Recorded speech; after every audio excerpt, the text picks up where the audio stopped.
بسم اللہ الرحمن الرحیم۔ السلام علیکم، ویلکم ٹو کہانی گھر۔ میری مالکن اپنے 2 ماہ کے بیٹے کو ڈبے کا دودھ پلاتی تھی، مگر ان کا بیٹا ہر وقت بیمار رہتا تھا۔ ڈاکٹروں کا کہنا تھا کہ بچے کے ماں کے دودھ کی ضرورت ہے، مگر مالکن اپنے بیٹے کو دودھ نہ پلاتی۔ مالکن نے مجھے کہا کہ میں تمہیں 50,000 دوں گی، تم میرے بیٹے کو اپنا دودھ پلایا کرو۔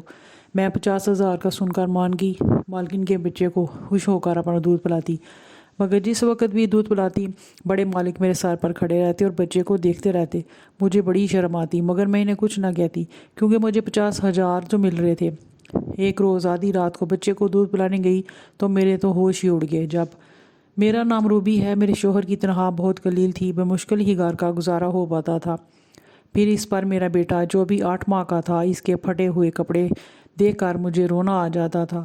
میرے پاس تو کچھ کھانے پینے کے پیسے بھی نہیں ہوتے تھے۔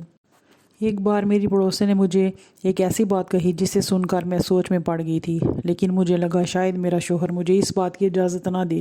وہ کام کی نوعیت ہی کچھ ایسی تھی۔ وہ کہنے لگی، اس کے کچھ جاننے والے ہیں جنہیں ایسی عورت کی ضرورت ہے جو ان کے بچے کے لیے رضائی ماں بن سکے۔ اپنی پڑوسن کی بات سن کر میں چپ سی ہو گئی تھی۔ وہ کہنے لگی، وہ بہت امیر لوگ ہیں، مگر اس کی بیوی اپنے 1 ماہ کے بیٹے کو دودھ نہیں پلاتی، ڈبے والا دودھ پلاتی ہے، جس کی وجہ سے وہ بیمار رہتا ہے، اور اسے اپنے بیٹے سے بہت محبت ہے، اس کی خاطر وہ تمہیں بہت اچھی رقم دے گا۔ میں نے کہا، میرا شوہر شاید مجھے اس بات کی اجازت نہ دے۔ میری پڑوسن کہنے لگی، ایک بار تم میرے ساتھ چلو اور ان سے پوچھو کہ تمہیں اس کی کیا قیمت دیں گے۔ اگر وہ پیسے بہت معقول ہوئے تو ظاہر سی بات ہے تمہارا شوہر انکار نہیں کر سکے گا، کیونکہ تمہیں پیسوں کی ضرورت ہے۔ پھر وہ تمہیں اچھی خوراک بھی دیں گے اور پھر تمہارے بیٹے کو بھی اس چیز کا فائدہ ہوگا۔ یہ سوچ کر میں چپ سی ہو گئی تھی۔ ظاہر سی بات ہے میرے شوہر کی تنخواہ بہت قلیل تھی، میرا اس سے زندگی گزر بسر نہیں ہو رہا تھا، نہ ہی اچھی خوراک کھا سکتی تھی۔ میرا بیٹا بھی بے حد کمزور سا تھا۔ اولاد کی خاطر میں یہ قدم اٹھانے کے لیے تیار تھی، حالانکہ کسی دوسرے کے بچے کو گود میں بھرنا اور اپنے ہی بچے کے ساتھ اسے شریک کر بنانا آسان تو نہیں ہوتا، لیکن اپنے بچے کی خاطر یہ سب کرنے کے لیے میں تیار تھی۔ مجھے بھی اپنی پڑوسن کی بات ٹھیک ہی لگی۔ پہلے میں ان لوگوں سے بات کر لوں، تاکہ اگر مجھے وہاں سے اچھی تنخواہ ملنے کی امید ہوئی تو میں اپنے شوہر کو بھی قائل کر لوں گی۔ اگلے روز میں اپنے بچے کو گود میں لے کر پڑوسن کے ساتھ اس کے بنگلے میں پہنچ گئی۔ وہ واقعی بے تحاشا امیر لوگ تھے۔ جب میں اندر گئی تو اس گھر کی مالکن ٹانگ پر ٹانگ رکھے صوفے پر بیٹھی تھی اور بچہ بے تحاشا رو رہا تھا، اور ایک کم عمر ملازمہ کی گود میں تھا جو اسے فیڈر پلا رہی تھی، لیکن بچہ دودھ نہیں پی رہا تھا۔ مالکن نے مجھے سر سے پیر تک بڑے غور سے دیکھا اور اس کے چہرے پر ناگواری سی چھا گئی تھی۔ کہنے لگی، نہ جانے تمہارے مالک کے دماغ میں کون سا بھوسا بھرا ہوا ہے، آج کل بچوں کو ڈبے والا دودھ پلاتے ہیں اور بچے پل جاتے ہیں۔ لیکن نہیں، اسی بات پوری کرنی ہے۔ کہنے لگی، بہرحال یہ میرا مسئلہ نہیں ہے، تمہارے مالک ابھی کمرے میں ہی ہیں، باہر آتے ہیں تو ان سے بات کر لو۔ یہ کہہ کر وہ اٹھ کر چلی گئی اور ڈرائیور کو پکارنے لگی کہ شاید اس نے شاپنگ پر جانا ہے، اس لیے گاڑی کو ریڈی کرے۔ میں تو اس عورت کو دیکھ کر حیران سی رہ گئی تھی۔ کیسی ماں تھی! خیر، پھر میں سوچنے لگی شاید کوئی بیمار عورت ہے جو کہ مجبوری کی حالت میں اپنے بچے کو اس کے حق سے مستفید کرنے سے قاصر ہے، لیکن یہ تو ہٹی کٹی عورت تھی، صحت مند بھی تھی، اپنے بچے کو اس نعمت سے نواز سکتی تھی۔ لیکن شاید آج کل کی ماڈرن مائیں اس قسم کی ایسے ہی ہوتی ہیں، اپنے بچے کو ملازمہ کے رحم و کرم پر ہی پالتی ہیں، اپنے سینے سے لگانے کی بجائے ملازمہ کے ہاتھ میں دے دیتی ہیں۔ میں نے گہری ٹھنڈی سانس بھری تھی۔ وقت کی بات تھی، میرے پاس اتنے پیسے نہ تھے کہ اچھی خوراک کھاتی تاکہ میرا بیٹا بھی صحت مند ہوتا، اور اس عورت کے پاس بہت کچھ تھا، لیکن پھر بھی اپنی اولاد کو اس کے حق سے محروم رکھ رہی تھی۔ عورت اٹھ کے جا چکی تھی۔ کچھ دیر بعد ہی اس گھر کا مالک کمرے سے نکلا اور میری پڑوسن سے کہنے لگا، یہ وہی خاتون ہے؟ پڑوسن کہنے لگی، جی یہ وہی ہے۔ میری گود میں پکڑے بیٹے کو اس نے بڑے غور سے دیکھا اور پھر میری صحت کو بھی بہت اچھی طرح دیکھا۔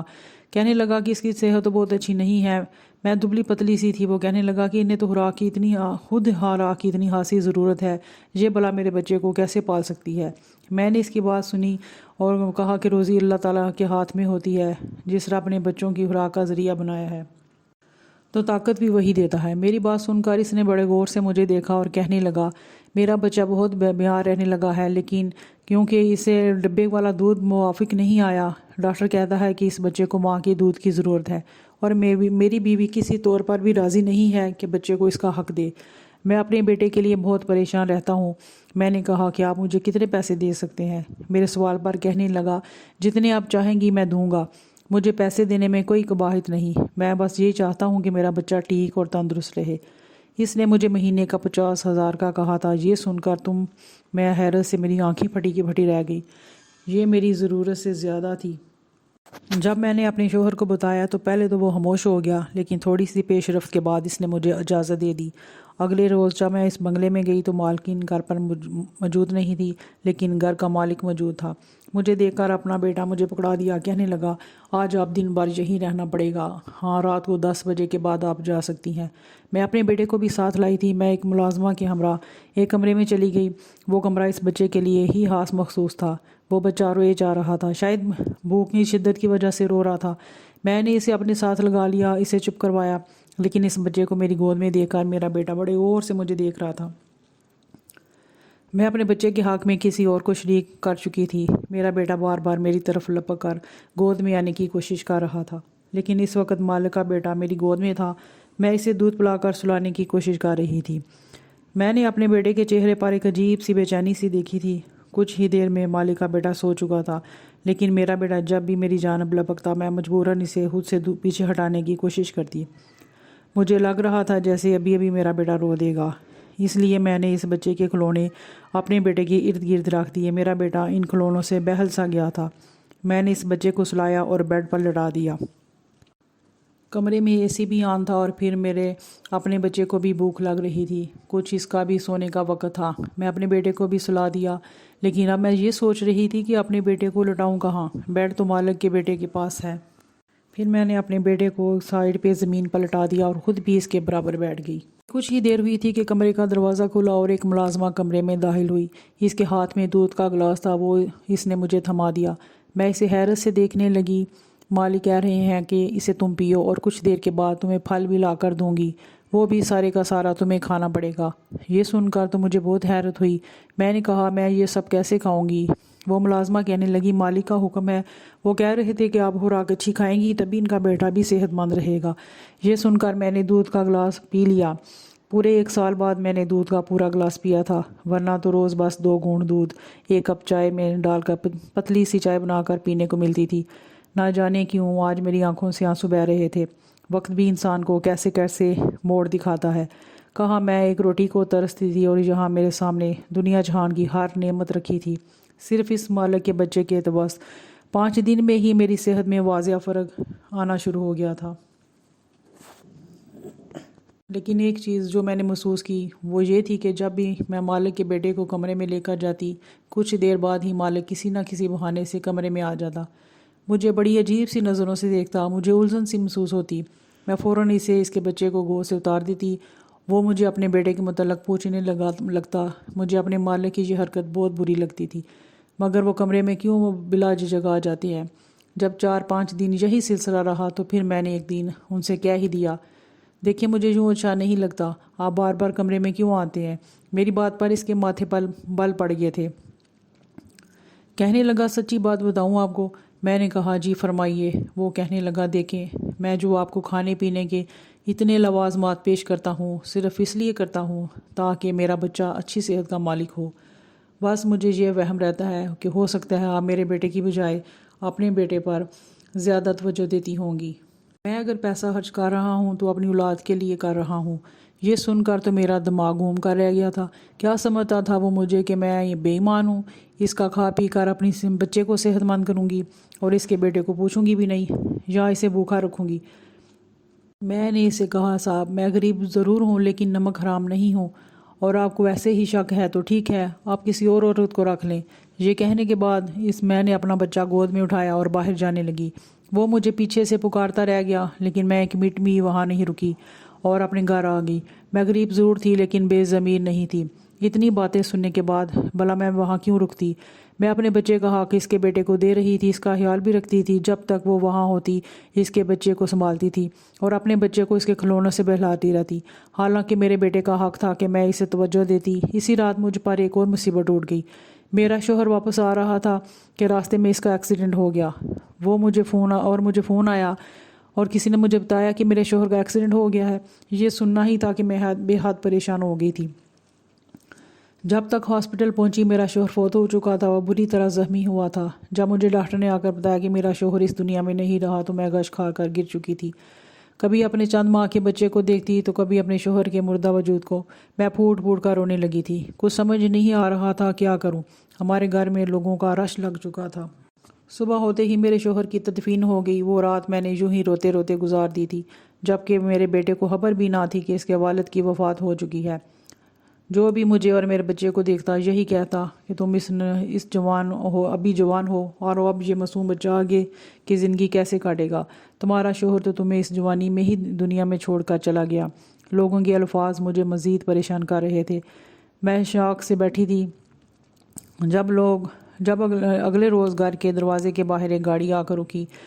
گلی کے بچے گاڑی کے آگے پیچھے بھاگتے ہوئے آ رہے تھے۔ ہر کوئی دیدے پھاڑے اس بڑی گاڑی کو دیکھ رہا تھا۔ آ کر ہمارے اس چھوٹے سے محلے میں یہ بڑی گاڑی کہاں سے آ گئی تھی؟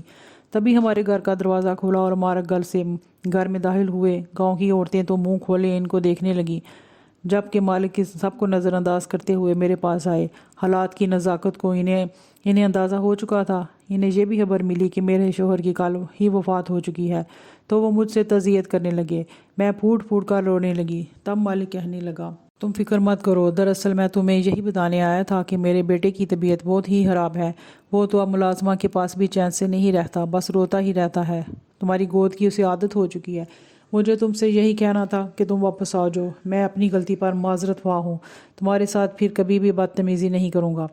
اس روز اب بس اپنے بچے کو لے کر تھوڑا سا احساس ہو گیا تھا، کیونکہ جس بچے کی سگی ماں اس کی سگی نہیں بن سکی تو بھلا اس کی رضائی ماں پر ایک دم سے کیسے یقین کر سکتا تھا۔ مالک بھی اپنی جگہ ٹھیک تھے۔ انہوں نے میرے ہاتھ پہ کچھ پیسے رکھے اور پھر وہاں سے چلے گئے۔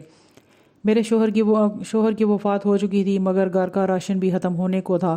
مجھے کئی بار ملازمہ کا فون بھی آ چکا تھا کہ مالک کا بیٹا بڑا ہی بیمار ہے، صرف میری ہی گود میں اسے سکون مل سکتا ہے۔ مجھے اس معصوم بچے کی بھی فکر ہو رہی تھی۔ آخر کو میں بھی ایک ماں تھی، میری گود میں بھی ایک معصوم سا بچہ تھا، بھلا میں دوسرے بچے کی کیسے فکر نہ کرتی۔ اسی روز میں نے مالک کو فون کیا تو انہوں نے گاڑی بھجوا دی، جس میں بیٹھ کر میں مالک کے گھر پہنچی تھی۔ میری حالت کافی خراب تھی، مگر اس کے باوجود میں نے جیسے ہی مالک کے بیٹے کو اٹھایا تو وہ فوراً خاموش ہو گیا اور میرے ساتھ کھیلنے لگا۔ اسے تو جیسے میری عادت ہو چکی تھی، ہر وقت میرے پاس ہی رہتا۔ یہ دیکھ کر مالک بہت خوش ہوئے اور پھر ایک روز میرے پاس آ کر کہنے لگے، اگر تم بہتر سمجھو تو یہیں رہ لو، میں تمہارے لیے کوارٹر خالی کروا دیتا ہوں۔ ویسے بھی تمہارا اس دنیا میں کوئی نہیں رہا، رات کو اکیلی آتی ہو، صبح جاتی ہو، اور صبح واپس آنا مشکل ہوتا ہے۔ بہتر تو یہی ہے کہ اکیلے رہنے سے تم یہیں رہ لو۔ مالک کی بات مجھے بری نہیں لگی تھی۔ اب تو مالک کا رویہ میرے بیٹے کے ساتھ بھی بہت اچھا تھا، وہ اس کا بھی بہت خیال رکھتے تھے۔ جو بھی چیز اپنے بیٹے کے لیے لاتے وہی میرے بیٹے کے لیے بھی لے آتے ہیں، جبکہ مالکن کو اپنے بیٹے کی کوئی فکر نہیں تھی۔ ہر وقت ان کی شاپنگ اور دوستوں کے ساتھ پارٹی ہی ہوتی رہتی تھی۔ کئی بار تو وہ دوسرے ملک اکیلے اپنے دوستوں سے ملنے کے لیے بھی جا چکی تھی۔ انہیں اس بات کی ذرا بھی پرواہ نہیں تھی کہ ان کا بچہ کس حال میں ہے۔ میں اپنے شوہر کو یاد کر کے کافی اداس ہی رہنے لگی تھی۔ میرا بیٹا بھی اب بڑا ہو رہا تھا۔ میرا بیٹا بھی اپنے باپ کو یاد کر کے روتا رہتا تھا، اکثر بیمار بھی رہتا۔ ایک روز مالک کے بیٹے کی طبیعت بہت خراب تھی۔ کوارٹر میں جانے لگی تو مالک بولے، آج تم یہیں رک جاؤ، میرے بیٹے کے کمرے میں ہی سو جانا، میرے بیٹے کی طبیعت خراب ہے اور وہ صرف تمہارے پاس ہی سکون سے سوئے گا۔ مجبوراً مجھے وہاں رکنا پڑا۔ آدھی رات کو مالک کے بیٹے کو بھوک لگی، وہ بھوک کی شدت سے جاگ اٹھا تھا۔ میں اسے دودھ پلانے لگی، مگر تب ہی مالک کمرے سے چلے گئے۔ میں اپنے ہی دھیان میں بیٹھی تھی جب قدموں کی آہٹ سنی۔ بوکھلاہٹ کا مالک کے بیٹے کو خود سے دور کرنے لگی۔ وہ سو چکا تھا اور اس کی طبیعت بھی کچھ بہتر تھی۔ میری گھبراہٹ دیکھ کر مالک میرے سامنے کرسی کھینچ کر بیٹھ گئے اور پھر جو بولے وہ سن کر میرے قدموں کے نیچے سے زمین نکل چکی تھی۔ مالک کہنے لگے کہ دیکھو، جو میں کہنے جا رہا ہوں وہ دھیان سے سننا۔ وہ ایک ایسی ہی لڑکی سے شادی کرنا چاہتا تھا جو نہ صرف دنیا داری سنبھالے بلکہ گھر داری اور میرے ہونے والی اولاد کو بھی سنبھالے، اس کی اچھی تربیت کرے۔ جب میں نے جس عورت سے شادی کی اس میں ایسی کوئی خاصیت موجود نہیں ہے، اس لیے میں چاہتا ہوں جیسے ہی تمہاری عدت پوری ہو تم سے نکاح کر لوں۔